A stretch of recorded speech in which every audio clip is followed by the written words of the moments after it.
The deed is folded in quarters, and there is a brown water stain on one corner, the color of creek mud dried to permanence. The old woman sets it on the table without ceremony. The way a person sets down something they have held so many times, it no longer feels remarkable. Outside the window, late afternoon light moves across a property that is not a claim any longer, but a place. Fenced, rooted, unmistakably earned. The young visitor looks at the paper, then at the woman across the table, and asks the question she has been working toward since she arrived. How did it come to be yours? The old woman's hands rest flat on either side of the deed. She considers the question with the patience of someone who has long since stopped needing to defend the answer. It started, she says, with 12 chicks and 14 cents. She does not elaborate immediately. The light shifts. A hen moves somewhere beyond the window, her small sound perfectly ordinary against the quiet of the afternoon. And then the memory opens, the way a door opens when someone at last stops pushing against it and simply steps back. Welcome to Frontier Secrets. I am your narrator, Elias Vance. Here we unearth the forgotten stories of the American frontier, the quiet triumphs, the stubborn women, the underdog farmers who turned barren ground into belonging. Stay by the fire and let us step back together. April in the Sweetwater Valley arrived that year, not with warmth, but with the suggestion of it. A brightness in the air that made the mud smell hopeful, even when it pulled at your boots and made the creek run loud and cold. The wagon road into the valley from Millhaven was barely more than a pair of ruts pressed into the pale earth by years of necessity. And along it, one morning in the first week of April, 1883, came a single wagon moving at a deliberate pace. The woman holding the reins was 28 years old and sat very straight, which was the first thing anyone who saw her noticed. The second thing they noticed was the dress. Not impractical by design, but made of good Eastern cloth, fitted properly, with none of the fading and piecing that marked most garments that had made the overland journey. She did not look like a woman who had spent the night in a wagon. She looked, one of the Millhaven farm wives would later say with a particular inflection, like she was arriving somewhere to be received. She was not arriving to be received. She was arriving to stay. The half-acre claim on Sallow Creek had been registered in her name 6 days earlier at the land office in Millhaven, paid for with money she had been setting aside for 2 years in Philadelphia, calculated precisely against the fee and the cost of passage, and the cost of a modest outfit of tools. There was very little left. She knew the number exactly, the way a person knows a number they have turned over in their mind until it is worn smooth. 14 cents. In the wagon bed behind her, a trunk, a bedroll, a crate of tools, a sack of seed packets, and a small dog-eared pamphlet from the Philadelphia Horticultural Society tucked into the pocket of her apron. And one question that no one in the valley had thought to ask her yet: what she intended to do first. The claim was smaller than the pamphlet's diagrams had suggested. She stood at the edge of it for a long moment after the wagon stopped. Not with disappointment, but with the particular attention of someone taking an accurate measurement. The dugout had been cut into the south-facing bank of Sallow Creek. A low door, a roof of sod and salvaged timber, a single window opening no larger than a bread box, currently covered with oiled cloth. Before her, sloping gently toward the water, lay the half-acre. The soil was pale and cracked at the surface, the way soil gets when winter has pulled the moisture out of it. But she could see where the creek's influence softened things a foot below. She could see that, too, in the way the dried grass clumped differently near the bank. She noted it. She unloaded the wagon herself. The trunk was the heaviest piece. She tilted it to one corner, walked it down the wagon bed on its edge, and lowered it to the ground in 2 stages without rushing. The tools came next: a spade, a hand cultivator, a short-handled hoe, a coil of rope, a tin basin. She set each one against the dugout wall in the order she expected to need them. The bedroll she carried inside and dropped on the wooden platform that served as a floor. She did not linger inside. The light in there was amber and close, and there was work to do while the afternoon held. 2 women from the nearest settled farm watched from the road. They had been passing, or had arranged to be passing, at the approximate time a new claim settler might arrive. They watched her tilt the trunk and did not offer to help. One of them said something to the other behind a raised hand. They moved on before she looked up. She found the edge of the garden plot by the line where someone had previously turned soil. A prior claimant, perhaps, who had not stayed. The rows were ghost rows now, barely legible under a season of neglect. But they were there if you looked at the angle of the light across the surface. She walked each one. The soil compacted differently underfoot where it had been worked before. She marked the corners with 4 stones pulled from the creek bank. Then she stood with her hands at her sides and looked at what she had. A half-acre of pale ground. A dugout that smelled of old clay and someone else's cold winter. A creek that ran thin but steady. It would deepen in the next weeks if April held. A pamphlet in her apron pocket. 14 cents remaining in the small tin she kept at the bottom of the trunk. Though she had not yet confirmed the number today, she would confirm it before she slept. The afternoon light fell at a low angle across the ghost rows. She was neither discouraged nor encouraged. She was cataloging. That was the word, if there was one, for the expression on her face. Not hope exactly. Inventory. She went inside to start the stove. She confirmed the 14 cents before she slept, as she had said she would. 2 nickels and 4 pennies arranged in a line on the tin lid. She counted them twice. Then she put them back, closed the lid, and set the tin on the shelf above the stove, where she would not forget it in the morning. The trading post stood at the western edge of Millhaven, a low-slung building with a porch that listed slightly toward the creek road. She reached it before 8 o'clock. The proprietor was a stout man with a canvas apron who watched her come through the door, the way a man watches weather he is not sure how to categorize. She did not browse. She had already decided. She went directly to the back of the store, where a wooden crate sat on a rough-hewn shelf, and the sound of it, a fine, insistent peeping, told her what she needed to know before she looked. 12 chicks, bright yellow, all of them, the color of fresh butter in good light, small enough that a hand could cup 2 at once. She looked at them for a moment, then turned to the proprietor and asked the price. He told her, 14 cents. She set the tin on the counter, opened it, and counted out the coins without comment.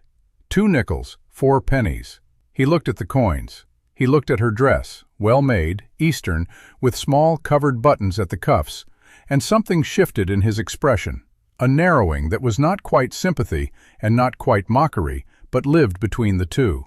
"What do you mean to do with them?" he asked, though the question was not entirely a question. "Garden," she said.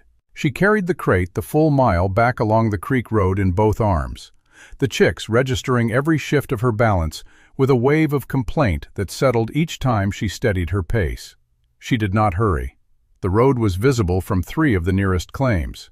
She understood this. And she walked it the same way she had walked everything since April, straight-spined, unhurried, as if the crate held something she had ordered from a catalog and was merely collecting. Word, it appeared, had already traveled the distance before she had. 2 women stood at the fence line of the nearest claim, broad-shouldered, practical women, both of them experienced with land in ways she was not yet. And they watched her pass with the particular stillness of people who have already reached a conclusion. One leaned toward the other. The lean was its own language, and she read it plainly without looking directly at either of them. By the time she reached the corner of her own claim, 4 more people had arranged themselves at various distances, not gathered exactly, standing in the way that settlers stand when they do not want to appear to be watching, and are watching completely. She set the crate down at the edge of the first ghost row. She opened the pamphlet to the page she had already marked with a folded corner of brown paper. She read the relevant passage once more, though she had read it enough times to have it without reading. Then she opened the crate. The passage she read described in the measured prose of a horticultural society that had never seen Wyoming territory the preferred method of introducing young fowl to an established kitchen garden. Release at the row's edge, not the center. Allow the birds to enter at will, do not direct them. She folded the pamphlet back along its worn crease and returned it to her apron pocket in one practiced motion. Then she reached into the crate with both hands and set the first chick on the soil. It stood still for a moment, a bright yellow improbability in the gray-brown dirt, and then it moved decisively toward the nearest cabbage ghost row. She set down a second. a third. By the fifth, she had found a rhythm, and by the 12th, the row was already alive with small yellow shapes moving in the loose, jerking confidence of creatures who understood exactly what they were for, even if no one watching them did. The laughter came from the fence line before the last chick had fully settled its feet. It was not cruel laughter, which would have been easier to dismiss. It was the laughter of people who believe they are being generous, who feel they are simply sharing in the absurdity of a situation that cannot end any other way than badly. One of the broad-shouldered women said something to the other, and the other nodded with the gravity of a confirmed suspicion.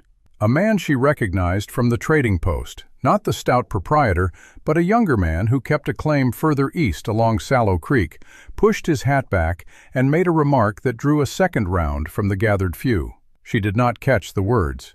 She caught the shape of them, which was sufficient. She stood at the row's edge and watched the chicks work. The prediction, when it came, was not offered to her directly.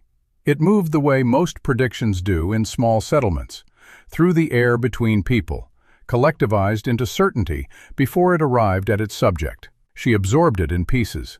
Her cabbages, a week. The word foolish did not appear, but it did not need to. It lived comfortably in the spaces between the words that did appear. One of the farm wives, the taller of the two at the fence line, with a face that had weighed many seasons and found most of them wanting, finally addressed her directly, kindly even, in the manner of someone delivering an honest assessment as an act of charity. "They'll eat the seedlings down to nothing," the woman said. "Seen it happen. Chickens don't know a kitchen garden from bare ground." She looked at the woman for a moment. Then she looked back at the chicks, who had spread themselves along the first two rows in a loose, purposeful line, already scratching at the shallow soil between the young plants with an efficiency that the pamphlet had described, but that she found more satisfying to witness than to read about. "I expect," she said, "we'll see." She did not say it to wound. She said it because it was precisely true, and because the spring was long, and the ground was just beginning to soften, and she had 11 weeks before any harvest worth counting would require anyone's opinion at all. 2 weeks passed the way April weeks do in the Sweetwater Valley. Slowly at the start, then all at once. The cold releasing its hold in stages. The creek running faster. The mornings still sharp, but the afternoons beginning to carry something almost like warmth if you stood in the right place and did not ask too much of it. She kept a notebook. Not the pamphlet, that stayed in her apron pocket, its corners soft from handling, but a separate narrow ruled book she had brought from Philadelphia, half filled already with household figures and seed counts, and the small mathematics of a life being rebuilt from a very precise sum of money. Each evening before the light failed, she would crouch at the garden's edge and write. Not in the manner of a diary entry, nothing personal or expansive. She recorded positions, rows surveyed, which sections the chicks had favored that morning, where the scratching had been deepest, where the soil had been turned, and where it had not.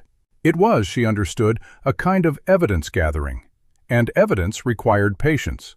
On the 9th day, she found the first thing worth noting in the margin, rather than the body of the record, along the 3rd row. The cabbage seedlings, the ones the taller farm wife had looked at with the particular expression of someone who has already written a thing off. She found almost nothing she had expected to find. The cutworms that had been working their way through the shallow root systems were simply gone. Not reduced, gone, or very nearly. She pressed her fingers into the turned soil and found it soft and granular in a way that no hoe she owned could have produced. The clumps broken fine, the surface almost powdered, exactly as the pamphlet had described in language she had thought, privately, might be optimistic. She wrote, Row 3, cutworm damage, nil. Soil condition, excellent. Chicks present 7 hours yesterday. Concentrated this section mid-morning. She did not permit herself to feel satisfaction, not yet. Satisfaction would be a kind of premature conclusion, and she was still in the evidence stage. But she looked at the 12 small birds moving through the rows in their loose, industrious drift, pale gold now, the sharp yellow already fading as their first real feathers came in, and she allowed herself one thing. She acknowledged privately that the pamphlet had not been wrong. What her neighbors were not watching, and what she was this: a system operating. Not a chaos of birds in a garden, but something that moved with its own internal logic. The chicks orienting each morning toward the rows where the previous day's scratching had surfaced fresh soil and whatever lived beneath it. They were not eating the seedlings. They had not eaten a single seedling. They were eating what ate the seedlings. And the difference between those two things was everything. She turned to a fresh page in the notebook. The cabbages, she noted, were standing slightly taller than they had been a week ago. The pumpkin seedlings, which had seemed uncertain about their ambitions, were putting out their second set of leaves. She closed the notebook and went to fetch water from the creek. If these forgotten stories of the frontier speak to your heart, subscribe to Frontier Secrets and stay by the fire a little longer. June came the way it always did in the Sweetwater Valley, without apology. The creek dropped 2 inches in a week. The sky went the color of old bone by midday. And the heat that rose from the dry ground was not the energetic heat of May, but something denser, something that discouraged ambition and made the hours between noon and 3 o'clock feel interminable. She kept working through those hours anyway.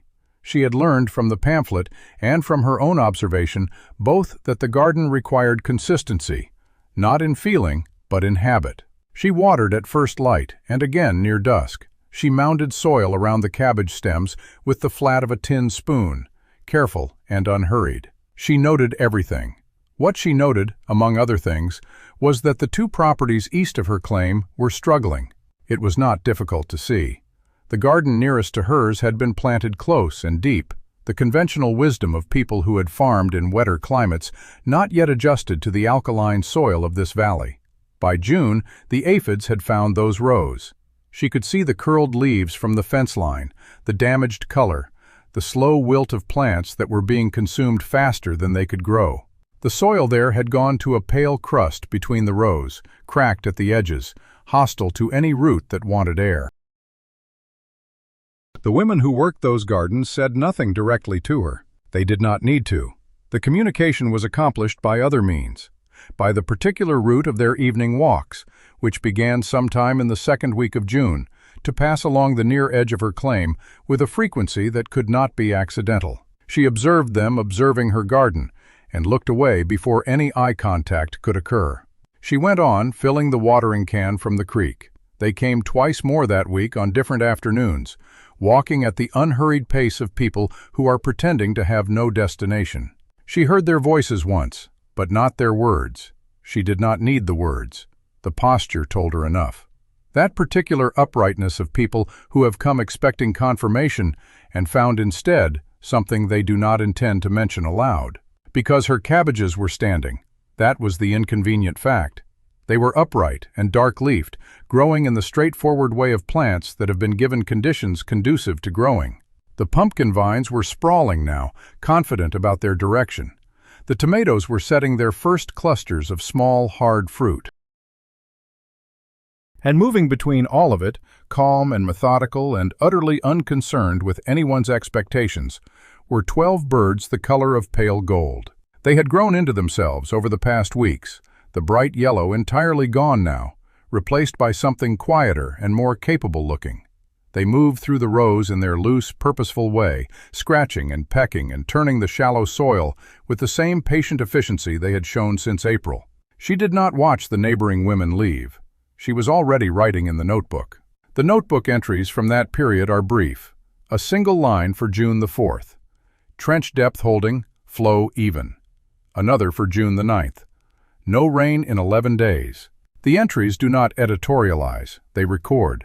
What they do not record, because she was not the kind of woman who wrote about other people's difficulties unless there was something practical to be done about them, was what she had noticed when she walked the half-mile to Sallow Creek that Tuesday morning for her own inspection.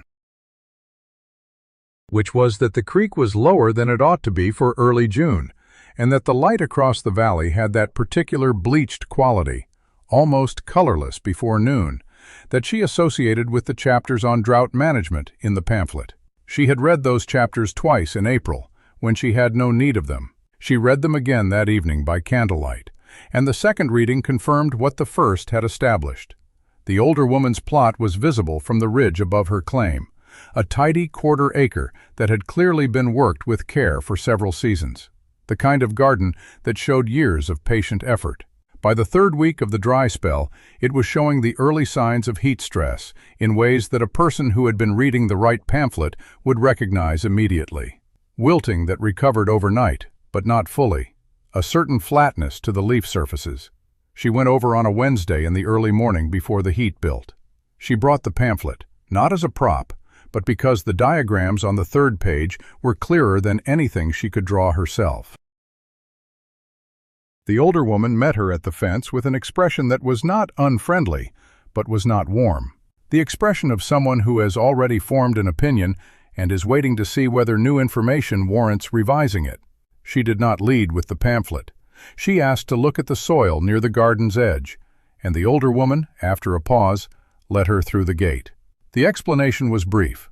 Shallow trenches dug by hand along the water's reach, angled to slow the flow and let it spread rather than run off. Not complicated. Labor-intensive, but straightforward labor. She had dug her own in late April over the course of 3 mornings before her hands had fully toughened to the shovel. She showed the diagram. She offered the pamphlet to keep for the week. The older woman looked at the diagram for a long time without speaking. What happened after that was simple. The trenches got dug. 2 mornings of shared work, neither of them talking much, which suited them both. The older woman's garden did not fail. Her bean rows straightened back. Her squash vines recovered their reach.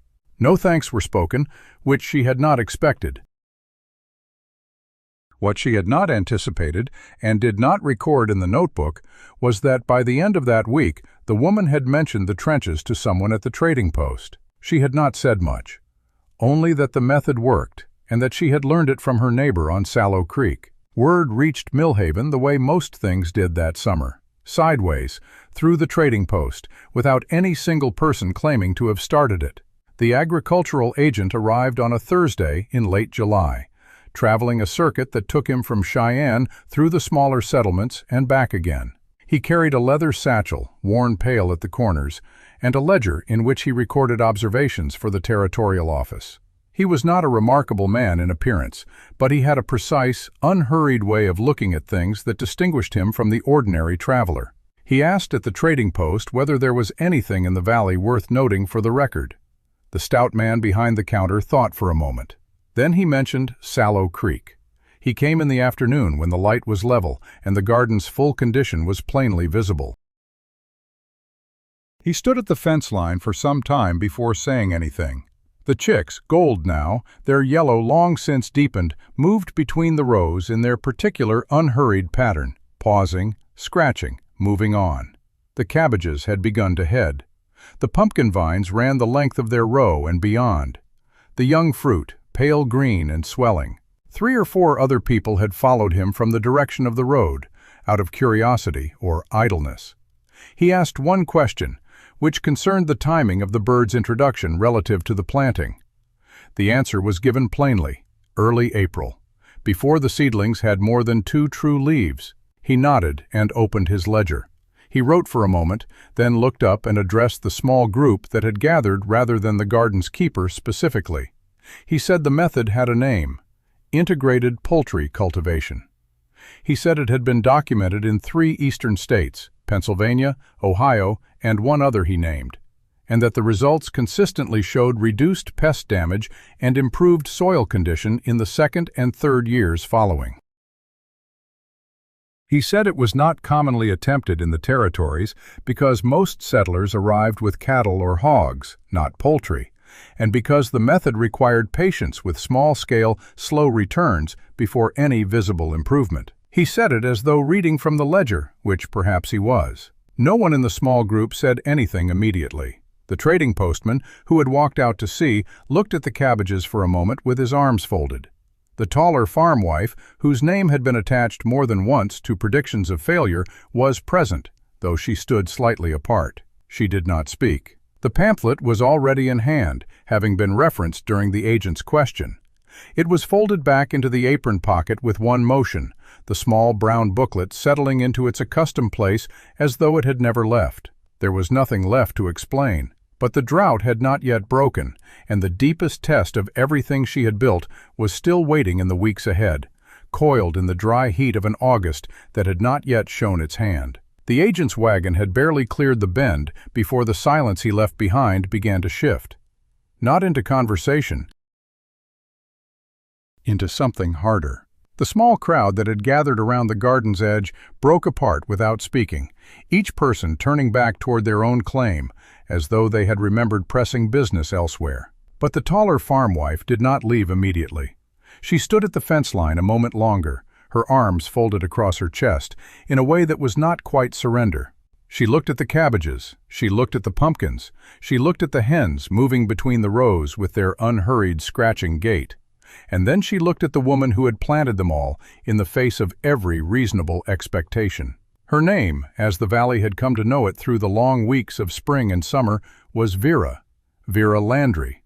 A name that had arrived in the Sweetwater Valley with no reputation attached to it and no family to vouch for it.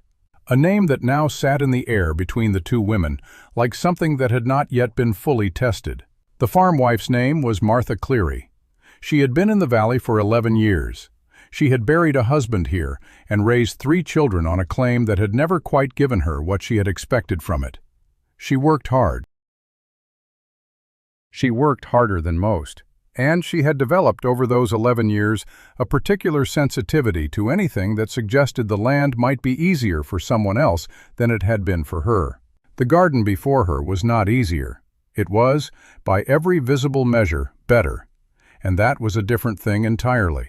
She spoke at last, not to Vera directly, but to the space between them. The words were meant to carry. "Paper methods don't hold against August," she said.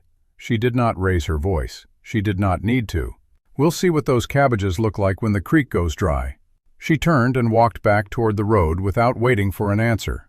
Her boots pressed a deliberate rhythm into the dry earth. Vera watched her go. The hens scratched. A puff of dust lifted from the pumpkin leaves where a breeze passed through. The afternoon was still and hot, the kind of afternoon that made the horizon waver at its edges. She reached into her apron pocket and touched the pamphlet's soft corner. Then she walked to the creek to check the water level. The notebook entry for that evening read simply, "Creek dropped 1 inch since morning. No rain in 16 days. Second trench extension may be needed." She ate a cold supper of bread and a single tomato, sitting on the dugout step as the light drained from the valley. The hens had settled into their coop, a low structure she had built from scrap timber and chicken wire in the first weeks after their arrival. They made soft, contented sounds, the kind of sounds that required no interpretation. She listened to them while she ate. The sky above the western ridge went from pale blue to the color of a fading bruise. She did not go inside until the mosquitoes found her. July ended without a single drop of rain. The creek dropped another 3 inches. The grass on the unclaimed slopes cured where it stood, pale and brittle, whispering against itself when the wind moved through it. The heat settled over the valley like a lid. Morning came early and brought no relief. The sun was a white coin in a white sky by 8 o'clock, and the garden's leaves, which had been upright and dark in June, began in the final days of July to show a new posture. Not wilting, precisely, adjusting.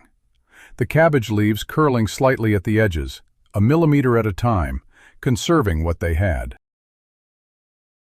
Vera watched this with the same attention she had given to every other change since April. She did not panic. She measured. The trenches she had dug in April were still holding, but the flow from the creek had slowed to a trickle. She extended them by 2 feet each on the morning of July the 28th, working in the hour before dawn when the air was still cool enough to make the shovel feel light in her hands. The soil at the trench's end was dry to a depth of 4 inches. She noted that. The hens, for their part, had adapted. They moved less during the midday heat, clustering in the shade of the pumpkin vines with their beaks slightly open, their pale gold feathers ruffled against the rising temperature. But they still scratched in the mornings and evenings, working the soil along the rows where the trenches had moistened the ground. Vera had begun to notice something she had not expected. Where the hens had scratched most deeply, the soil held moisture longer. The turned earth seemed to catch the dew more effectively, holding it near the surface through the first hot hours of the day. She did not have a name for this phenomenon. The pamphlet had not mentioned it. But she recorded it in the notebook as an observation, and she adjusted her watering schedule to favor those rows slightly less than the others. The older woman from the quarter-acre plot appeared at the fence line on the morning of August the 3rd. She carried a small crock wrapped in a cloth. Without speaking, she set it on the top rail of the fence and stepped back. Vera walked over and lifted the cloth. Inside was a dark jam, berry of some kind, cooked down until it had the consistency of thick honey. The older woman nodded once. "Service berries," she said, "from the slope above my claim. They don't need much water." She paused. "I thought you might want to know where they grow." Vera looked at the jam. Then she looked at the older woman's face, which was weathered and plain, and revealed nothing beyond what it intended to reveal. "Thank you," she said. The older woman inclined her head and walked back the way she had come. She did not look back at the garden. But she had looked at it long enough before she arrived to see what Vera herself had seen. That the first 2 rows of cabbages, the ones where the hens had worked most consistently since April, were still standing dark and firm, while the rows beyond them had begun to show the strain of the drought's duration. Vera set the crock inside the dugout and returned to the garden. She knelt at the edge of the first row and pressed her fingers into the soil. The surface was dry, but a half-inch down the soil was dark and cool. The trench moisture, combined with the hens' scratching, had created a layer of fine, aerated earth that held the water where the roots could reach it. She sat back on her heels and looked at the pale gold hens moving along the row's edge. They had no idea what they had done. They were simply being what they were. But the soil under their feet was different from the soil anywhere else in the valley. She wrote that evening. Soil structure improved in worked rows. Moisture retention superior to unworked sections. Recommend continued poultry access. August the 7th. The creek dropped below the intake of her trench system. She spent the morning digging the main channel deeper by 6 inches, working in the stream bed with a hand shovel, the water running thin and brown around her boots. The work was slow. The sun was merciless. By noon, she had blisters on both palms, and the channel was barely deep enough to feed the first trench. She sat on the bank and drank from her canteen and looked at the sky. There was no cloud in any direction. The valley had the particular stillness of a place holding its breath. She heard the laughter before she saw them. A group of 3 men had come up the road from Millhaven, traveling together on horseback. They had stopped at the bend where the road curved closest to her claim, and they were watching her work from the saddle. One of them, a man she recognized from the trading post, the younger man who had pushed his hat back in April and made the remark that drew laughter from the gathered few, said something that she did not catch. But the other 2 laughed. The sound carried across the dry grass, thin and sharp in the August air. She did not look up. She stood, picked up the shovel, and walked back into the stream bed. The water was barely deep enough to cover the blade. She dug. The laughter stopped after a moment. The horses moved on. But the sound did not leave. It stayed in the air the way the heat stayed at midday, present even when you tried to ignore it. She dug until the channel was deep enough to carry a steady flow. Then she climbed out and walked the length of the trench system to make sure the water was reaching the garden's far end. It was. Barely. But it was. That evening, Martha Cleary appeared at the fence line. Not at the garden's edge where the older woman had set the jam, but at the roadside of the claim, where the fence was low enough to lean on without trespassing. She stood there for some time before Vera noticed her. When Vera straightened from the watering can, Martha spoke. "I heard the agent's report made it back to Cheyenne," she said. Her tone was not conversational. "He filed it with the territorial office. Mentioned your method by name." She paused. The pause was heavy with something that was not quite respect. But Cheyenne is a long way from Sallow Creek, and the creek is still dropping. Vera set the watering can down. She waited. Martha shifted her weight. "I've seen drought break people who knew more than you," she said. "I've seen it break people who had been here longer. I've seen it break people who had help." She looked at the garden, at the pale gold hens settling into the evening shade of the pumpkin vines, at the cabbages that were still, against all logic, holding their heads. "You have 12 chickens and a pamphlet." "That creek goes dry, you won't have either." She turned and walked away. The dusk swallowed her figure before Vera could have said anything in response had she intended to. She did not. She picked up the watering can and finished her rounds. August the 11th. The creek dropped below the deepened channel. Vera woke before dawn and walked the quarter-mile to the water's edge with a lantern. The light fell across a bed of dry gravel where the current had run 2 weeks earlier. A thin ribbon of water still moved at the center, no wider than her hand, but it was there. She knelt and touched it. It was cold. That was something. She spent the morning digging a third trench, this one shorter, angling off the main channel to catch the last of the flow before it disappeared into the gravel. She worked without break. The sun climbed. The sweat ran down her face and soaked the collar of her dress. The hens followed her at a distance, scratching in the dry grass at the garden's edge, finding what they could. By noon, the new trench was complete, and the water was running through it at a rate she could measure in drops per minute, rather than a stream. She stood in the garden and looked at what she had built. The cabbages were still upright. The pumpkins were still spreading. The tomatoes were still setting fruit, smaller now, but setting. It was not enough to call a victory, but it was not failure. That night, she dreamed of Philadelphia, of the room she had rented above a dry goods store on a street that smelled of coal smoke and baking bread, of the 2 years she had spent there, working as a seamstress, saving every cent that was not absolutely necessary for survival. In the dream, she was standing at the window of that room, looking down at the street, and she could see the chickens moving through the cobblestones, pale gold against the gray stone, scratching at nothing. She woke in the dark of the dugout with the smell of clay and dried grass around her, and she lay still for a long time listening to the silence. The creek did not go dry, not the next day, not the day after that. But the water that ran through the deepened channel was no longer a stream. It was a thread that could snap at any moment. She knew it. The hens knew it, in whatever way hens know such things.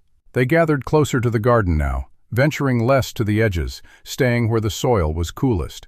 And on the morning of August the 14th, she stood at the creek bank and watched a man from the county surveyor's office mark a line on a map and tell the men gathered behind him that the Sweetwater Valley had not seen a dry spell like this one in 17 years. He said it loud enough for everyone to hear. He said it the way a man says something that is meant to settle a question. By the time the words had traveled from the surveyor's mouth to the trading post, to the fence lines of every claim along Sallow Creek, they had hardened into a judgment that required no further evidence. Vera Landry's neighbor, Martha Cleary, repeated the surveyor's words to anyone who would listen. And on that same evening, as the light failed over the valley, she walked past Vera's claim at the same unhurried pace she had walked past it all spring. Only this time, she did not stop. She did not look at the garden. She did not acknowledge the woman standing at the trench's edge with a shovel in her hands. The creek thread held, but it was thinner than it had ever been. Vera stood alone at the edge of her garden in the fading light, the hens gathered around her feet like pale gold shadows. And she understood that the test she had been preparing for since April had not yet arrived. It was coming. It was moving toward her across the dry grass with the same patient certainty as the drought itself. And when it came, she would have nothing but 12 chickens and a pamphlet, and the ground she had spent 5 months learning to read. Vera stood alone at the edge of her garden in the fading light. The hens gathered around her feet like pale gold shadows, and she understood that the test she had been preparing for since April had not yet arrived. It was coming. It was moving toward her across the dry grass with the same patient certainty as the drought itself. And when it came, she would have nothing but 12 chickens and a pamphlet, and the ground she had spent 5 months learning to read. August the 15th broke clear and hot, the sky scrubbed of any cloud before the sun had fully cleared the ridge. Vera woke before dawn and walked to the creek in the gray half-light. The thread of water that had been running through the deepest part of the channel the evening before was gone. She knelt and touched the gravel. It was damp, but the water had retreated to a depth she could not reach with the shovel. She sat back on her heels and looked at the bare stream bed, pale and cracked in the morning light. The sound of nothing running was louder than she had expected. It filled the space between her thoughts the way the heat would fill the hours ahead. She walked the length of the trench system anyway. The trenches held a thin layer of mud at their deepest points, but the flow had stopped. The garden's last row, the farthest from the creek, was already dry to the touch. She pressed her fingers into the soil there and felt the difference. 2 inches down, the ground was still cool. But it would not stay that way for more than a day. She went back to the dugout and drank a cup of water, measuring the level in the bucket before she did. The bucket held enough for 2 more days of careful use. After that, she would have to walk the mile to the spring the older woman had mentioned, the one above her quarter-acre plot. She had not visited it yet. She had been saving that knowledge for exactly this kind of morning. The hens were already scratching at the garden's edge when she came outside. They had found something in the dry grass, grubs or seeds, and they worked with the same focused energy they had shown since April. The sound of their scratching was the only steady rhythm in the morning. She watched them for a moment, then picked up the shovel and walked to the far end of the property to begin digging a shallow well. She dug all morning. The soil was hard and dry, packed by months without rain, and the shovel blade bit into it with a resistance that tested her shoulders. She worked in short bursts, resting every 20 minutes in the shade of the dugout's overhang. The hens followed her at a distance, investigating the turned earth as she worked. By noon, she had reached a depth of 3 feet, and the soil at the bottom was still dry. She climbed out and sat on the edge of the hole, her hands shaking with the effort, and she looked at the garden. The cabbages at the far end, the ones that had not received water since the previous evening, were beginning to droop. Not badly, but visibly. Martha Cleary passed on the road at midday, walking toward Millhaven with a basket over her arm. She did not stop, but she slowed. Her eyes moved across the garden, across the dry trenches, across the half-dug well, and her expression was not unkind.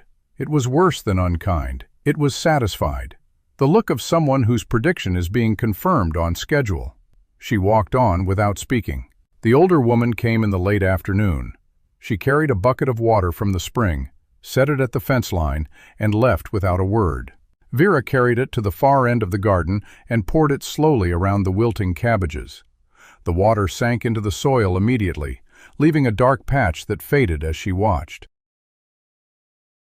She stood there for a long moment, the empty bucket in her hands, and then she went back to the well hole.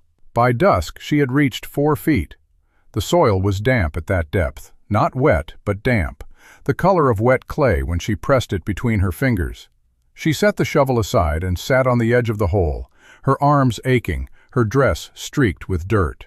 The hens had settled into their coop for the night, their soft murmurs drifting through the cooling air. She looked up at the sky. The stars were coming out, one by one, clear and hard in the dry air. No clouds, no promise of rain. She did not sleep well that night. The heat lingered in the dugout, trapped by the sod roof, and she lay on her bedroll with her eyes open, listening to the silence where the creek should have been running. She thought about Philadelphia, about the room above the dry goods store, about the 2 years of saving, the careful arithmetic, the letters she had written to the land office, the single reply she had received confirming the claim was available. She had not told anyone in Philadelphia where she was going. She had not said goodbye. She had simply packed the trunk and the tools and the pamphlet and walked to the train station. The pamphlet. She reached for it in the dark, found it on the shelf above the stove, and struck a match. By its small flame, she read the passage on drought management for the 3rd time that week. It recommended shallow wells, morning watering, and the use of organic matter to retain soil moisture. It did not mention chickens. It did not mention the particular combination of scratching and trenching that she had developed through observation. The pamphlet, for all its usefulness, had not anticipated the Sweetwater Valley in August of 1883. She blew out the match and lay back in the dark. She had 12 chickens and a half-dug well and a garden that was beginning to suffer in ways she could not fully reverse. And she had the knowledge, unshakable and calm, that she had done everything she could. That knowledge was not enough to save the garden, but it was enough to keep her from despair. August the 16th. She finished the well by mid-morning. The water rose slowly from the bottom, seeping through the clay, filling the hole at a rate of about an inch per hour. She lowered a bucket and brought up water the color of weak tea, heavy with sediment, but water. She carried it to the garden and poured it around the base of each cabbage, each tomato, each pumpkin plant. The hens followed her, drinking from the puddles she left behind. The sound of them drinking was the most encouraging thing she had heard in days. She was on her third trip from the well when she heard the voices. A group of 5 or 6 people had gathered at the road bend, the same place where the men on horseback had laughed at her the week before. They were not laughing now. They were watching. One of them, a woman she did not recognize, pointed at the garden and said something that made the others murmur. Martha Cleary was among them. She stood a little apart, her arms crossed, her face unreadable. Vera set the bucket down and walked to the fence. She did not hurry. She did not look at the group directly. She simply stood at the fence and waited, as she had waited for the chicks to answer her in April, as she had waited for the cutworms to disappear in June. Martha stepped forward. "The spring above my place is dropping," she said. "I thought you should know." "The older woman's been hauling from it for you, but it won't last another week at this rate." Vera nodded. She did not ask the question Martha was clearly expecting her to ask. She simply stood there, her hands resting on the top rail of the fence, her gaze steady. Martha's mouth tightened. "You're going to lose it," she said. "Everything you planted. You're going to lose it because you trusted a piece of paper from the East and a box of chickens." She said it without malice. She said it the way a person says something they have believed for so long it has become indistinguishable from truth. "Perhaps," Vera said. "We'll see." The group at the road bend began to disperse. Martha turned and walked away, her steps firm on the dry road. Vera returned to the well and lowered the bucket again. That evening, the older woman appeared at the fence line with a second bucket of spring water. Her face was drawn, the lines deeper than they had been a week before. She set the bucket down, and then she spoke, not looking at Vera, but at the garden. "The spring is nearly dry," she said. "I got half what I got yesterday. Day after tomorrow, there won't be anything." Vera looked at the bucket. Then she looked at the garden. The cabbages were still standing, but the outer leaves of the far row had gone limp. The pumpkin vines had stopped spreading. The tomatoes had stopped setting fruit. The garden was not dying, but it was no longer growing. She thanked the older woman, carried the water to the far row, and poured it slowly around the sagging leaves. She wished the water could reach the roots faster. She wished she had dug the well a week earlier. She wished for rain, a useless wish in a valley that had not seen a cloud in 41 days.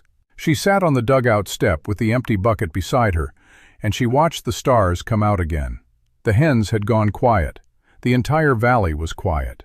The next 3 days unfolded in a rhythm of diminishing returns. Each morning she drew water from the well, and each morning there was slightly less of it. The seepage had slowed. The level in the hole dropped faster than it refilled. She adjusted her watering to the most essential plants, the cabbages that were closest to harvestable size, the pumpkins that had already set their fruit. She let the outer rows go without. By the third day, the leaves of the far tomatoes had curled into tight fists, and the pumpkin vines had yellowed at the edges. The hens, for their part, had stopped scratching in the garden. They spent the hottest hours in the shade of the dugout's overhang, their beaks open, their feathers ruffled. They came out in the early morning and late evening to forage, but they found little. The grubs and insects had retreated deep into the soil, beyond their reach. Vera had begun to feed them a small portion of her own grain supply, rationing it out in handfuls, measuring it against how long it might need to last. On the morning of August the 20th, she woke to a sky that was not white. It was gray. A thin, high overcast, the first she had seen since early June. She stood outside the dugout and watched it for a long time, her heart beating with a hope she did not allow herself to name. The gray sky held through the morning. The air grew heavy. The heat pressed down from a sun that was hidden but still present, still hot behind the veil of cloud. She watered the garden with the last of the well water and watched the plants straighten slightly, as though they too felt the shift in the air. But the rain did not come. The clouds thinned by afternoon, and the sun returned, and the sky went back to its hard, pale blue before evening. The false hope was worse than no hope at all. She felt it in her chest, a hollow weight that had not been there before. She went inside and did not write in the notebook that night. August the 22nd brought a new sound to the valley. It came from the east, a low drone that rose and fell with the wind. Vera heard it first in the late morning, when she was standing at the well, lowering the bucket into a hole that held barely enough water to cover the bottom. She straightened and listened. The sound was not thunder. It was not the wind. It was something else, something she had never heard before, but something she recognized from a single line in the pamphlet, a footnote she had read in April and dismissed as unlikely for this territory. She walked to the garden's edge and looked east. The horizon was hazy with heat, but the haze was moving, not like weather, like a shadow being pulled across the land, low and dense and alive. The hens began to stir. They lifted their heads, their combs reddening, their bodies tensing in a way she had not seen before. One of them made a sound, a low warning call that the others took up. They moved together toward the dugout, crowding into the shade of the overhang, their eyes fixed on the eastern horizon. Vera stood at the garden's edge and watched the shadow grow. The droning grew louder, filling the air, vibrating in her chest. She knew what it was. The footnote in the pamphlet had described it in clinical terms: the mass migration of grasshopper swarms through arid territories, occurring in cycles of 7 to 11 years. The footnote had not described the sound. It had not described the way the light changed as the swarm approached, the way the sky turned dark at midday, the way the air itself seemed to thicken with movement. The first locusts arrived before she could move. They came in a wave, a living curtain that descended on the valley with a sound like 1,000 small drums beating against the dry ground. They landed on the garden, on the dugout roof, on the fence, on her shoulders and arms and hair. She stood frozen as they covered the pumpkin vines, the tomatoes, the cabbages. She heard the sound of them eating, a fine, continuous rasping, like sand being poured across a tin roof. The hens burst from the overhang. They moved into the garden with a ferocity that astonished her. They did not scratch. They struck. Their beaks snapped at the locusts, tearing them from the leaves, swallowing them whole. They worked in a frenzy, the pale gold bodies moving through the gray-brown swarm like light through smoke. But the swarm was too large. For every locust the hens caught, 100 more landed. The pumpkin vines disappeared under a moving blanket of bodies. The tomatoes, already struggling, vanished entirely. The cabbages, the ones she had nursed through drought and mockery and the slow drain of the well, disappeared leaf by leaf under the feeding mass. Vera stood in the middle of her garden, locusts crawling across her dress, her hands, her face, and she watched the work of 5 months dissolve in a matter of minutes. The sound of eating filled the world. The hens fought on, their beaks moving faster than she could follow. But the garden was gone. The green was gone. The hope of harvest was gone. She did not cry. She stood very still, and she listened to the sound of the locusts, and she thought of the 14 cents she had spent on the chicks, and of the pamphlet in her apron pocket, and of the deed with the brown water stain that she would never earn now. The swarm passed. It moved on, westward, carried by the wind, leaving behind a valley stripped of green. The sky cleared. The sun returned. Vera walked through the garden in the silence that followed. The pumpkin vines were skeletons. The cabbages were stalks. The tomatoes were bare stems. The hens followed her, their beaks still moving, still hunting for any locust they had missed. Their crops were full, bulging with the food they had taken from the swarm. They clucked softly, contented, unaware of the disaster that had overtaken everything else. She knelt at the edge of the first row, the row where the chicks had first been set in April, and she touched the bare soil. The locusts had eaten everything above ground, but the soil itself was untouched. She pressed her fingers into it, and she felt the same fine, aerated structure the hens had created over months of scratching. The roots were still there, the cabbage's roots, the tomatoes' roots, the pumpkin's roots. They were still in the ground, held by the soil the hens had worked. She sat back on her heels and looked at the devastation. Then she looked at the hens, whose crops were rounded with the feast they had taken from the swarm. The locusts had come. They had taken everything, But the hens had eaten their fill, and their bodies would turn the locusts into the only thing that could save what was left: manure, rich and full of nitrogen, to feed the soil for the recovery she would need to begin the next day. The valley had not seen locusts in 17 years. The old-timers said it would take a generation to recover. But the hens had come in April, and they were still here, and they had turned the plague itself into the seed of a second chance. The work was not over. It was not even close to over. But the soil under her fingers was still alive, and beneath it the roots of everything she had planted were waiting for the rain that had to come, because it always came, eventually, to those who waited it out with pale gold chickens and a dog-eared pamphlet and the stubbornness of a woman who had crossed 1,000 miles with 14 cents and a plan. The silence after the swarm was heavier than the droning had been.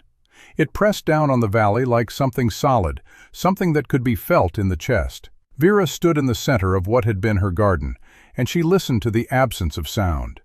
No birds, no wind, no leaves brushing against one another. The pumpkin vines lay in shredded strips across the bare ground. The tomato stems stood like broken teeth. The cabbages, which had been tight and dense and beautiful, were reduced to pale stumps with ragged edges where the leaves had been torn away. She turned in a slow circle, cataloging. The hens had followed her into the garden, and they moved now at her feet, not scratching, but picking at the few remaining locusts that crawled weakly among the ruins. Their crops were so full they waddled. She watched them for a moment, and then she knelt and touched the soil where the first row of cabbages had stood. The roots were still there, anchored in the fine, dark earth the hens had worked all spring and summer. She pulled gently at one of the stumps. It held. The root system was intact. She sat back on her heels and looked at the devastation. The locusts had eaten every leaf, every vine, every visible piece of green. But they had not eaten the roots. They had not eaten the soil. The soil was the same soil it had been an hour before the swarm arrived. Aerated, rich with the hens scratching, holding moisture in the deep layers where the roots could still reach it. The garden was not dead. It was dormant. It was waiting. She stood and walked to the dugout. She took the notebook from the shelf, opened it to a fresh page and wrote, August 22nd. Locusts, all above-ground growth lost. Root systems intact. Soil condition good. Recovery possible if rain comes within 2 weeks. She paused, then added, hens fed heavily on locusts. Manure will be abundant. She closed the notebook and went outside to begin the work of clearing the dead plant matter from the rows. It was not the harvest she had planned, but it was work, and work was the only thing that had ever answered her questions. The sun sank lower. The shadows lengthened across the bare ground. She worked without rushing, pulling the shredded vines and broken stems and piling them at the edge of the claim, where the wind could carry them away, or the animals could find what they needed from them. The hens followed her, picking at the debris, finding the last of the locusts that had hidden in the folds of the dead leaves. By dusk, the garden was clear. The rows were visible again, bare and waiting. She stood at the edge of the first row, the one where the chicks had first been set in April, and she looked at the soil. It was dark. It was fine. It was alive. She went inside and ate a cold supper of bread and the last of the serviceberry jam the older woman had brought. She sat on the dugout step as the light drained from the sky. The hens clustered around her feet, and she watched the stars come out. The air was still. The silence was still. But beneath the silence she could feel the soil breathing, and the roots holding, and the hens digesting the plague into something that would feed the ground when the rain finally came. The next morning she walked to the creek. The bed was dry, the gravel pale and bare. She walked along it for a quarter mile, looking for any sign of moisture. Nothing. She turned back and walked to the well. The water level had not risen overnight. She lowered the bucket and brought up barely enough to wet the bottom. She poured it around the cabbage stumps, one by one. The older woman appeared at the fence line before noon. She carried nothing. She stood with her hands at her sides, looking at the bare rows, and her face was unreadable. Vera walked over to meet her. "The spring is dry," the older woman said. "It went dry yesterday, an hour after the locusts passed." Vera nodded. She had expected this. The locusts had taken everything, including the water. The older woman looked at the garden, at the bare rows, at the hens moving slowly through the turned soil. "You're clearing it," she said. "I'm clearing it," Vera said. "What will you plant?" "I don't know yet." "Something that can grow fast before the frost." The older woman was silent for a long moment. Then she said, "I lost everything. My beans, my squash, my potatoes. The locusts got into the root cellar through a crack in the door. They ate the stored winter squash. They ate the seed potatoes." Her voice was flat, the voice of someone reporting a loss that had not yet fully reached her. "I have nothing left for next spring." Vera looked at the older woman, at the lines in her face, at the way her hands hung at her sides. She thought of the crock of serviceberry jam. She thought of the buckets of spring water the woman had carried to her fence line. She thought of the pamphlet in her apron pocket, and of the roots still holding in her own soil. "I have seeds," Vera said. "Not many, but some. And I have the hens." She paused. "The soil is still good. The locusts didn't get the roots. If the rain comes, I can start again, and I can share what I have." The older woman looked at her. The expression in her eyes was not gratitude, not yet. It was something earlier than gratitude. It was surprise. The surprise of someone who had expected to be alone in their loss and found instead that they were not. She did not say thank you. She simply nodded once and turned and walked back toward her claim. Vera watched her go, then returned to the garden and began to rake the soil smooth. Word of the locusts reached Millhaven by mid-afternoon. The trading post became a gathering place for settlers from the outlying claims, men and women who had lost everything in a matter of hours. The stout proprietor stood behind the counter and listened to each story with the same expression, a kind of tired recognition that this was not the first such swarm he had seen and would not be the last. Martha Cleary was among them. She stood near the door, her arms folded, her face pale. She had lost her entire garden. Her potato field, which had been her main hope for winter, was stripped bare.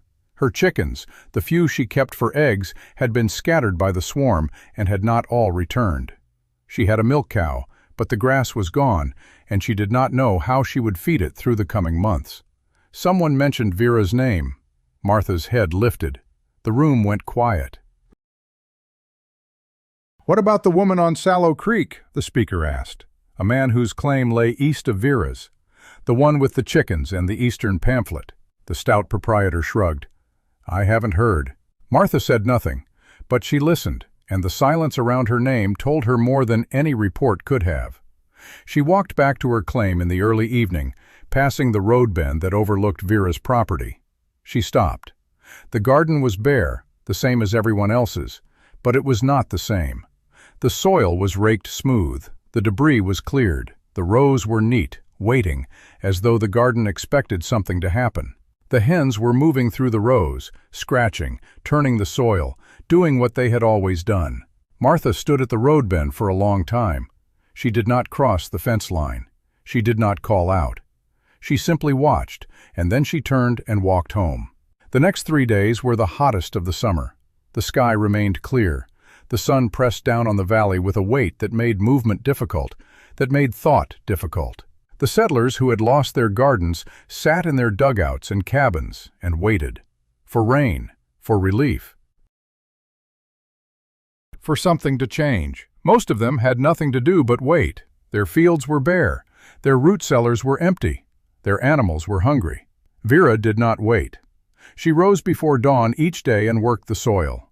She turned the rows by hand, breaking the crust that had formed in the heat, aerating the ground where the roots were still alive. She collected the hens' manure, rich and dark from the locusts they had eaten, and worked it into the soil along the rows. She did not know when the rain would come. She did not know if it would come at all. But she knew that when it did, the soil would be ready. The hens had changed. The locusts had given them strength they had not had before. Their feathers were glossier. Their movements were quicker. They scratched with a vigor that made the dry soil fly. They followed Vera as she worked, finding the grubs and insects that had survived the swarm, turning the soil behind her as she turned it ahead of them. On the morning of August the 25th, Vera woke to a sound she had not heard in 45 days. It was the sound of water hitting the sod roof. Not a drip, a patter. A thin, steady patter that grew as she sat up, as she swung her feet to the dirt floor. She stood and walked to the door and opened it. Rain. The first rain since June. It fell in straight, silver lines, not hard but steady, the kind of rain that could last for hours, that could soak the ground to its full depth. She stepped outside and let it fall on her face. The hens emerged from their coop, lifting their heads to the sky, shaking their feathers, spreading their wings to catch the drops. The dry earth darkened under the rain. The smell of wet soil rose, sweet and deep, the smell of life returning. She walked to the garden and stood in the rain, watching it soak into the rows she had prepared. The cabbage stumps lifted their ragged leaves to the water. The tomato roots, bare and exposed, drank. She stood there until her dress was soaked through, and then she went inside and took down the seed packets she had saved. She planted the next morning, before the sun had fully risen, while the ground was still soft and dark from the rain. She planted the seeds she had kept back, the quick-growing vegetables that could mature before the first frost. Turnips, radishes, a late variety of beans that the pamphlet said could produce a crop in 60 days. She planted in the rows the hens had worked, the soil they had turned and fertilized. She planted by hand, pressing each seed into the damp earth with her fingers, covering it, moving to the next. The hens watched from the garden's edge. They did not enter the rows while she planted. They waited. When she finished, she sat back on her heels and looked at the neat rows of fresh-turned soil, and she felt something she had not allowed herself to feel in weeks. Not hope. That would come later, but the absence of despair. The ground was wet. The seeds were in. The roots of the old plants were sending up new shoots, pale green and fragile, already reaching toward the light. The recovery had begun. The older woman came that afternoon. She carried a bucket of water, though the rain had already done the watering. She set it at the fence line and walked into the garden without waiting for an invitation. She knelt at the edge of the rows and pressed her fingers into the wet soil. She looked at the new plantings. She looked at the cabbage stumps that were already showing fresh green at their centers. "Your soil," the older woman said, "is different from mine." Vera waited. "It's darker, lighter, I don't know the word for it." The older woman rubbed the soil between her fingers. "Mine is still hard, compacted. The rain is running off instead of soaking in." Vera knelt beside her and took a handful of the soil from her own garden. It crumbled easily, dark and fine, smelling of earth and manure. She held it out for the older woman to see. "The hens did it," she said. "They've been working this soil since April, turning it, aerating it, adding their droppings to it. The locusts fed them, and the hens fed the soil. It's the same ground, but it's been prepared." The older woman looked at the handful of soil for a long time. Then she looked at the hens, standing in their loose cluster at the garden's edge, their feathers still wet from the morning's rain. "I need to learn this," she said. The words hung in the air, simple and heavy. Vera did not answer immediately. She let the soil fall through her fingers back to the ground. Then she stood and walked to the dugout and returned with the pamphlet. She held it out. "Keep it," she said. "I've read it enough times to have it by heart." The older woman took the pamphlet. She held it in both hands, the way a person holds something they have not yet learned to trust. She looked at the worn cover, the folded corners, the brown water stain on the back page from the spring flooding. She did not open it. "I'll bring it back," she said. "You don't need to," Vera said. "But if you want to understand what the hens do, watch them. They'll show you." The older woman left, carrying the pamphlet, walking slowly along the fence line toward the road. Vera watched her go. The hens scratched in the wet soil behind her. The cabbage stumps lifted their fresh green shoots toward the clearing sky. The rain had stopped.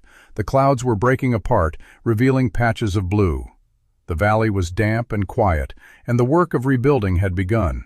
But Martha Cleary had not yet spoken, and the winter was still 4 months away. September arrived in the Sweetwater Valley like a door closing softly behind the summer.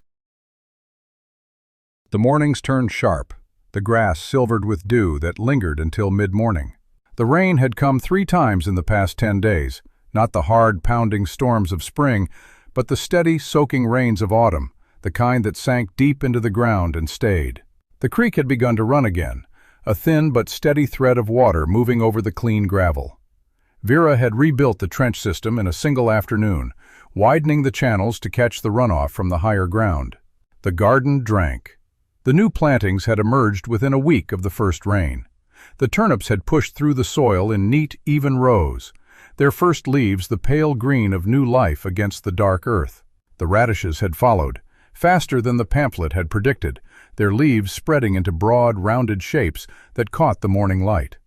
The beans had taken longer, but by the second week of September they were climbing the poles she had set for them, their tendrils reaching upward with the particular confidence of plants that had found the conditions they needed. And the cabbages, the stumps she had almost pulled, the ones she had watered through the drought with the last of the well water, had sent up new shoots from the center of each severed crown. They were not the full heads she had lost to the locusts. They were secondary growth, smaller and tighter. But they were green, and they were growing, and they would be ready before the frost. The hens worked the rows with a new intensity. The rain had brought the grubs and insects back to the surface, and the hens moved through the garden with the focused energy of creatures that understood abundance when they saw it. Their manure, rich from the locusts they had consumed, darkened the soil wherever they scratched. The older woman had been true to her word. She had returned the pamphlet after 3 days, but she had also stayed to watch. She had stood at the edge of the garden for an hour on the morning of August the 30th, her arms folded, her eyes on the hens. She had not asked questions, she had simply observed. On the 4th day she had brought a small crate of her own, 4 young hens, Rhode Island Reds, purchased from a trader passing through Millhaven, and she had released them into her own garden. Vera had walked over that afternoon to see. The older woman's garden was still bare, the soil compacted and pale. But the 4 red hens were scratching at it, slowly, uncertainly, learning the rhythm of the work. The older woman had stood at the edge of the rows, watching them, her hands in her apron pockets. "It will take time," Vera had said. "I know," the older woman had said. "I've got time." The weeks that followed were quiet. September deepened into its 2nd week, and the valley began to show the first signs of autumn color. The cottonwoods along Sallow Creek turned a pale, trembling gold. The grasses on the unclaimed slopes cured to the color of wheat. The air carried the smell of dry leaves and cooling earth, and the evenings came earlier, bringing a chill that settled into the dugout and stayed until morning. Vera worked the garden each day, thinning the turnips, hilling the beans, checking the cabbages for any sign of pest damage. There was none. The hens had done their work too well. The soil was healthy, the plants were strong, and the harvest that had seemed impossible in the aftermath of the locusts was now taking shape in the lengthening afternoons. She had begun to put food by for the winter. The first of the radishes came in on September the 10th, crisp and sharp, and she pickled them in a brine of salt and vinegar that the pamphlet had recommended. The turnips followed, smaller than she had hoped, but abundant, and she stored them in a box of dry sand in the root cellar. The beans were still producing, climbing toward the top of their poles, and she picked them every other day and dried them on a cloth spread across the dugout roof. The cabbages were forming their secondary heads, tight and dense, and she estimated they would be ready by the 1st week of October. She had also begun to prepare for the winter in other ways. She had repaired the cracks in the dugout walls with a mixture of clay and straw, sealing the gaps where the wind would find its way through.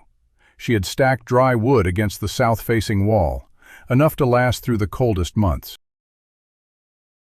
She had mended her only heavy coat, the wool still good, the buttons replaced with ones carved from a branch of the cottonwood. She had counted her remaining stores: flour, salt, dried beans, the pickled vegetables, the serviceberry jam the older woman had brought. It was not enough for a full winter, but it was enough to start. The hens had begun to molt. Their feathers, pale gold and worn from the summer's work, fell away in patches, revealing the soft gray down beneath. They moved more slowly now, spending longer hours in the coop, conserving their strength. Vera had increased their grain ration, knowing they would need the energy to grow new feathers before the cold set in. They accepted the gift without ceremony, pecking at the scattered kernels with the same methodical attention they had given to everything since April. Martha Cleary had not spoken to Vera since the Locusts. She had not passed the claim on the road. She had not appeared at the fence line. The silence between them had become a presence of its own, something that Vera could feel when she walked to the creek, when she worked in the garden, when she sat on the dugout step in the evening. Martha's claim lay to the west, and the road that passed it was visible from the ridge above Vera's garden. She had seen Martha twice in the past 3 weeks, once walking toward Millhaven with an empty basket, once standing at the edge of her own barren field, staring at the ground. The field was still bare. Martha had not planted anything after the Locusts. She had not cleared the debris. The dead vines and wilted leaves still lay where the swarm had left them, brown and brittle in the September sun. On the morning of September the 18th, the older woman appeared at the fence line with a basket covered in a cloth. She set it on the top rail and stepped back, the same gesture she had used when she brought the serviceberry jam. Vera walked over and lifted the cloth. Inside were 4 eggs, brown and warm, still dusted with bits of straw. "First ones from the Reds," the older woman said. "They started laying yesterday." Vera looked at the eggs. They were perfect, the shells smooth and clean, the color of the earth after rain. She looked at the older woman, whose face held something Vera had not seen there before. It was not pride, exactly. It was the quiet satisfaction of someone who had learned something and watched it work. "I kept them in the garden," the older woman said. "The pamphlet said to let them have the run of the rows. At first they just wandered, didn't know what to do with themselves." She paused. "But they watched yours. They saw your hens working, and they started to copy them. Scratching, turning the soil. I've been putting the droppings back into the rows, the way you showed me." She looked at her own hands, rough and worn. "The soil is starting to change. It's not where yours is yet, but it's different." Vera held the basket. The eggs were warm in her hands. "That's a good start," she said. The older woman nodded. She looked at the garden, at the neat rows of turnips and beans, at the cabbages rising from their stumps, at the hens moving slowly through the morning light. Then she said, "Martha Cleary's field is still bare. She didn't plant anything after the Locusts. She told the man at the trading post that there was no point, that the ground was cursed, that she was done." Vera said nothing. "She heard about your garden," the older woman continued. "She heard about the cabbages regrowing. She heard about the turnips. She heard about the eggs." The older woman's voice was flat, reporting facts. "She told the man at the trading post that it was luck, that the Locusts missed your claim, that you had some kind of advantage." Vera looked at the eggs in her hands. "The Locusts didn't miss my claim," she said quietly. "They ate everything I had. I watched them do it. They ate the pumpkins and the tomatoes and the cabbages. They ate every leaf on every plant." She paused. "But they didn't eat the soil, and they didn't eat the roots, and they didn't eat the hens." The older woman listened. "The hens ate the locusts," Vera said, "and the hens turned the locusts into manure, and the manure fed the soil, and the soil fed the roots, and the roots are growing again." She looked up at the older woman. "That's not luck. That's a system. It took 5 months to build, and it's still building." The older woman was silent for a long time. Then she said, "I'll bring more eggs when they come." She turned and walked back toward her claim. Vera stood at the fence line, holding the basket of eggs, watching the older woman's figure grow small against the pale September fields. The days continued to shorten. The nights grew colder. The first frost warning came from the trading post on the evening of September the 22nd, passed from claim to claim by word of mouth. Vera spent the next morning covering the tender plants with old flour sacks and pieces of canvas, anchoring them with stones against the wind. The frost came lightly, barely touching the ground, leaving a dusting of white on the canvas covers that melted by mid-morning. The garden was unharmed. The cabbages were ready on the first day of October. Vera cut them at the base, one by one, the heads dense and heavy in her hands. They were smaller than the first crop had been, but they were perfect, the inner leaves tight and pale green, the outer leaves wrapping them in a protective layer. She carried them to the root cellar and arranged them on the shelves she had built, not touching, their stems pointing upward to prevent rot. When she was done, she stood in the dim light of the cellar and counted them. 18 heads. Not enough for a full winter, but enough to stretch the stores, enough to trade, enough to prove that the ground had not abandoned her. She climbed out of the cellar and walked to the garden. The turnips were ready. The radishes were finished, the last of them pickled in the crock. The beans were drying on their poles, their pods rattling in the afternoon breeze. She pulled the turnips, washing them in the creek and laying them out on the grass to dry. The work was steady and satisfying, the rhythm of harvest that she had been working toward since April. The older woman came on the afternoon of October the 3rd. She carried a basket of her own, filled with the first of her winter squash, small, hard-shelled things that had grown from the seeds she had saved from the previous year. She set the basket on the fence rail. "I won't need all of these," she said, "and I remember you didn't have squash this year." Vera took the basket. The squash were small but perfect, their skins the deep orange of autumn sunlight. "Thank you," she said. The older woman nodded. She looked at the garden, at the clean rows, at the hens scratching in the turned soil. "The reds are laying regularly now," she said. 4 eggs a day, most days. I've been putting the shells back into the soil. The pamphlet said they break down and add calcium. Vera smiled. Not a wide smile, but a small one, the first that had come to her face in weeks. "The pamphlet knows," she said. "The pamphlet knows," the older woman agreed. She left, and Vera carried the squash to the root cellar and added them to the shelves.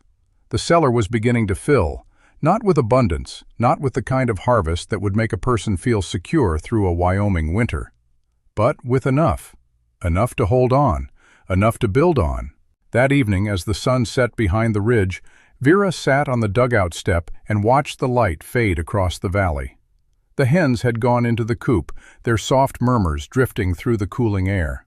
The garden lay quiet and dark, the rows neat, the soil alive. She thought of Martha Cleary, standing in her barren field. She thought of the bare ground that would freeze in a few weeks, that would stay frozen until April, that would offer nothing to anyone who had not prepared it.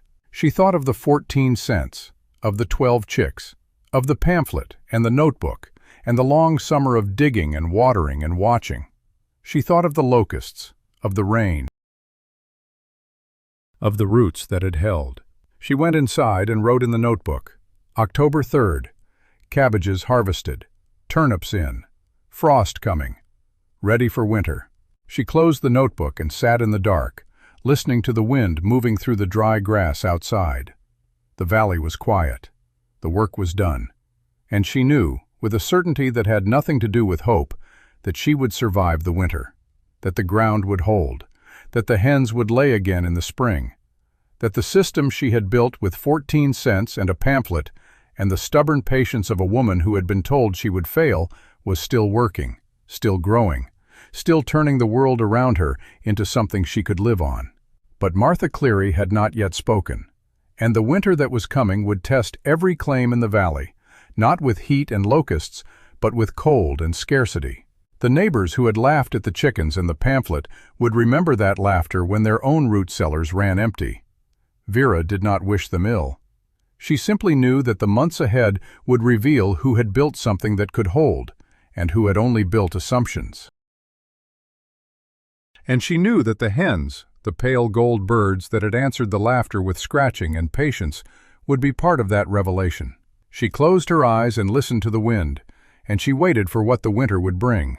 October held its breath through the second week, the days growing shorter, the leaves falling from the cottonwoods in drifts of pale gold. Vera worked each morning to prepare the garden for the winter, pulling the last of the bean poles, turning the soil one final time, spreading a thick layer of straw over the rows where the cabbage roots still held. The hens stayed close to the coop now, their feathers full and thick, the molt finished. They had settled into a steady rhythm, laying 3 or 4 eggs a week between them, enough to supplement the stores, enough to trade for salt or flour at the trading post when the need arose. She made the trip to Millhaven on the morning of October the 12th, carrying a basket of eggs and 3 of the cabbages, wrapped in clean cloth. The trading post was quiet when she arrived, the stove lit against the morning chill. The stout proprietor looked at her basket with an expression she had not seen before. It was not the narrowed look of April, the assessment of weather he did not know how to categorize. It was the look of a man who had heard reports and was now seeing evidence with his own eyes. He counted the eggs without comment. He examined the cabbages, turning one over in his hands, pressing his thumb against the dense interior leaves. Then he named a price that was higher than she had expected. She did not argue. She took the coins and the flour he offered in exchange, and she walked back to the claim with the flour sack over her shoulder, the hen's eggs already turned into something that would carry her through the deepening cold. The first snow came on the night of October the 22nd. It arrived without warning, a thin, dry dusting that covered the valley in white by morning. Vera woke to a light that was different from any she had seen since April, a soft, reflected brightness that filled the dugout through the oiled cloth window. She stepped outside and found the world transformed. The garden was a white rectangle, the straw covering the rows barely visible beneath the powder. The creek ran dark between white banks. The sky was low and gray, promising more. She fed the hens an extra handful of grain and checked the root cellar for any signs of frost. The cabbages were firm, the turnips solid, the squash from the older woman still bright against the dark shelves. She closed the cellar door and stood in the snow, breathing the cold air, feeling the weight of the season settling around her. The winter that followed was not the hardest the valley had ever seen, but it was hard enough. The snow came in waves, a foot here, 6 inches there, piling up against the dugout walls, drifting across the road to Millhaven. The creek froze solid by mid-November, and Vera began melting snow for water, carrying it in buckets from the cleanest drifts beyond the garden. The hens stayed in their coop, their feathers fluffed against the cold, their eggs slowing to 1 or 2 a week. She fed them from her own stores, measuring the grain against the weeks ahead, calculating how long she could make it last. The older woman came through the snow on the first day of December, bundled in a coat that had seen many winters, carrying a small sack of dried beans. They sat in the dugout, the stove glowing, the hens murmuring in their coop just outside the door. The older woman reported that her reds were still laying, 1 egg a day between the 4 of them, and that the pamphlet had gotten her through the worst of the uncertainty. She had read it so many times the spine had cracked. She had started a notebook of her own, recording the hens' patterns, the soil's response, the small adjustments she had made to adapt the eastern methods to the Wyoming ground. "I never knew," the older woman said, "that you could learn so much from watching a chicken." Vera smiled. "They don't read the pamphlet," she said. "They just know." The older woman laughed, a dry, rustling sound, the first laughter Vera had heard from her in all the months they had known each other. The news of Martha Cleary reached them in mid-January, carried by a trader who had stopped at the older woman's claim on his way to Cheyenne. He reported that Martha's cow had died in December. The hay she had stored not enough to carry it through the cold. Her root cellar had been nearly empty, the locusts having taken everything that could have been stored. She had been seen walking to Millhaven in the snow, alone, her face thin and pale. The trader said she had sold her plow and her harness to buy flour, and that she had not been seen in the trading post in more than 2 weeks. Vera listened without speaking. She sat by the stove, her hands wrapped around a cup of tea made from dried mint, and she let the trader's words settle. She did not feel satisfaction. She did not feel vindication. She felt a weight in her chest that was not quite pity, but was something close to it. The older woman left when the trader did. Vera sat alone in the dugout, the fire crackling, the hens quiet in their coop. She thought of Martha Cleary standing at the fence line in August, telling her she would lose everything. She thought of Martha's field, still bare, never replanted. She thought of the 11 years Martha had spent in the valley, the losses she had endured, the hardness that had grown around her like a shell. She did not go to Martha. She did not know if she would be welcome. But she began to set aside a small portion of her stores. A cabbage here, a dozen eggs there, wrapped in cloth and stored in a separate box. She did not know if she would use them. She prepared them anyway. February came with a blizzard that lasted 3 days. The wind howled across the valley, driving the snow into drifts that buried the coop to its roof. Vera dug the hens out twice a day, carrying them into the dugout to warm them by the stove, then returning them to the coop with fresh straw and a handful of grain. They survived, their feathers crusted with ice, their eyes bright and alert. She survived. The root cellar held. On the morning of the third day, when the wind had finally died and the sun had broken through the clouds, Vera shoveled a path to the road and stood looking out across the white valley. The snow was deep, the drifts up to her waist in places. The road to Millhaven was impassable. The other claims were invisible, buried in the white expanse. She was turning back to the dugout when she saw a figure moving along the road. It was small and dark against the snow, moving slowly, struggling through the drifts. She watched it for a long moment, and then she recognized the shape, the stoop of the shoulders, the particular way the figure leaned into the wind. Martha Cleary. Vera stood at the edge of the road and waited. The figure came closer, each step a labor, the snow clutching at her legs. She was wrapped in a coat that was too thin, her hands bare, her face chapped and red with cold. She reached the fence line and stopped. She did not look up. She stood there, breathing hard, her shoulders shaking. Vera did not speak. She waited. Martha lifted her head. Her eyes were red-rimmed, her lips cracked. She looked at Vera, and something passed across her face that Vera had never seen there before. It was not shame. It was not defeat. It was the look of a woman who had come to the edge of something and found that there was nothing left to hold on to. "I was wrong," Martha said. The words hung in the cold air, white with the breath that carried them. Vera stood still. The wind moved between them, lifting a thin veil of snow from the surface of the drift. "I was wrong about the chickens," Martha said. "I was wrong about the pamphlet. I was wrong about you." Her voice cracked on the last word. She stopped and pressed her hand to her mouth. "I lost my cow. I lost my stores. I have nothing left. And I came here to tell you that you were right." "You were right about all of it." Vera looked at the woman standing in the snow, the woman who had laughed at her chicks, who had predicted her failure, who had walked past her claim with the satisfaction of a confirmed judgment. She did not feel triumph. She felt the weight of the winter, the weight of the months, the weight of the 14 cents that had started it all. She turned and walked to the dugout. She came back with the box she had been filling, the one with the cabbage and the eggs and the turnips wrapped in cloth. She carried it to the fence line and set it in the snow at Martha's feet. "Take it," Vera said. "It's not much, but it will get you through the next 2 weeks. After that, we'll figure out something else." Martha looked at the box. She did not reach for it immediately. She stood there, her hands at her sides, and then she did something that Vera had not expected. She knelt in the snow, not in a dramatic collapse, but slowly, carefully, as though her legs had simply given out. She knelt in front of the box, and she pressed her forehead against the cold cloth that covered the cabbage, and she wept. Vera stood and watched. She did not touch Martha.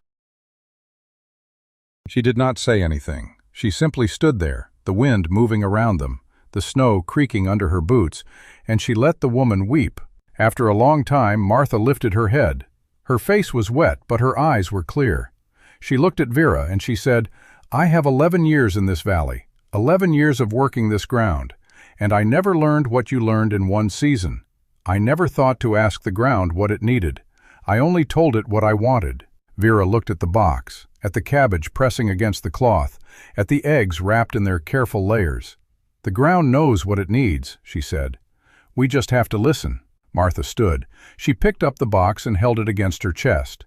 She did not say thank you. She did not need to. She turned and walked back into the white valley, her footprints filling behind her as the wind swept the snow across the road. The spring came slowly, reluctantly, the way it always came to the Sweetwater Valley. The snow melted in stages, revealing the ground beneath, wet and dark and ready. The creek began to run again, first a trickle, then a steady flow. The hens emerged from their coop with new energy, scratching at the thawing soil, finding the first grubs of the season. Vera planted the garden again, this time with more seeds than she had started with. She had saved the seeds from the beans that had grown after the locusts. She had saved the seeds from the turnips and the radishes. She had a full packet of cabbage seeds she had purchased with the coins from the trading post. She planted in the same rows, the same soil, the same rhythm. The older woman planted beside her. Her own garden expanded, her own hens, now 6, scratching in the turned earth. Martha Cleary planted a small plot at the edge of her claim, Not with seeds of her own, but with a handful of turnip seeds that Vera had given her. She planted them carefully, one by one, pressing them into the soil with her fingers. She had not spoken to Vera since the day in the snow, but she had nodded when Vera passed on the road, and that was enough. The deed lay on the worn table between the two women. The young visitor pressed one finger gently to its stained corner, not unfolding it. There was no need. It had been read and reread across decades. The older woman said, "Every last one of them laughed. I let the chicks answer for me." Outside, the Wyoming light moved across the floor the way it always had, indifferent, steady, particular to this ground and no other. The deed sat in the light. The brown stain on its corner remained perfectly legible. The young visitor looked at the stain. "What is that?" The older woman looked at the paper, the memory flickering somewhere behind her eyes. "Spring flooding," she said. "The year after the Locusts. The creek rose and the water came into the root cellar. I had the deed in the bottom of the trunk. It got wet before I could move it." She paused. "I thought I had lost it. The ink was blurred on the back, but the front held. The front was still legible." She touched the brown stain with her fingertip, the way a person touches something that has become familiar through survival. "That stain," she said, "is the spring I learned to dig the trenches deeper. It's the year Martha Cleary knelt in the snow. It's the year I found out what the ground was capable of." The young visitor sat back. She looked at the deed. She looked at the old woman across the table. She looked out the window at the land that stretched away from the house, fenced and rooted and unmistakably earned. "How many chicks did you start with?" she asked. The old woman smiled, a small, private smile that was not shared often. 12, she said, "and 14 cents. She reached into the pocket of her apron and pulled out a small tin, worn smooth at the edges, the lid dented from years of opening and closing. She opened it and tipped it toward the light.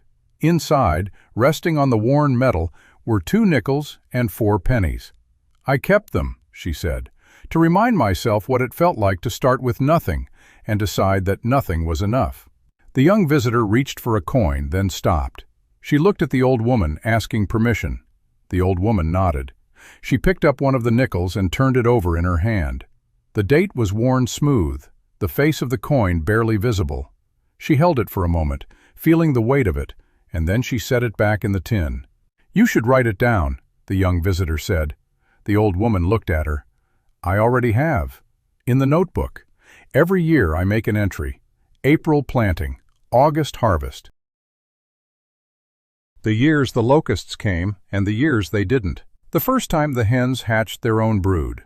The year Martha Cleary brought me a jar of her own serviceberry jam." She paused. "It's all in the notebook.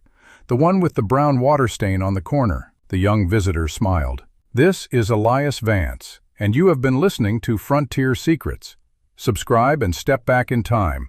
The frontier hides more than it shows."